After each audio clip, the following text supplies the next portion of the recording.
Deputy president کے پاس چند tools اور ایڈز موجود ہوتی ہیں. اس میں one of the very important instrument available with the deputy president is group discussion. یہ ایک انفارمل کانورسیشن کے طور پہ کینڈیڈیٹس کے درمیان کروائی جاتی ہے. And let me tell you this is the first time جو کینڈیڈیٹس ڈپٹی پریزیڈنٹ کے ساتھ انٹریکٹ کرتے ہیں before the interview. In the sequence یہ انٹرویو سے پہلے کروایا جاتا ہے.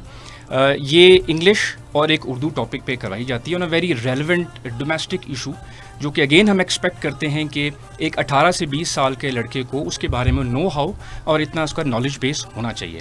اس میں ہم دیکھتے کیا ہیں ڈیورنگ دی ڈسکورس ہم بیسکلی ایک کینڈیڈیٹ کی کمپریہنشن لیول کو دیکھ رہے ہوتے ہیں. اس کے بعد اس کا وربل کمیونیکیشن اسکل کیا ہے, اس کی کنونسنگ ایبلٹی کیا ہے, اس کی لاجیکل ریزننگ کس طریقے سے, وہ کس طریقے سے اپنا پوائنٹ آف ویو سامنے رکھتا ہے, اس کے سوشل اسکلس کیا ہیں, basically how does he interact with the people around ہم, اس میں وہ ڈس ایگریمنٹس کو اور کریٹیک کو کس طریقے سے لے کے چلتا ہے. And let me tell you اس سب کے دوران اس کا جو ایموشنل بیلنس ہے وہ اس کو ڈسپلے کر رہا ہوتا ہے. So that's how the mutual discussion is conducted.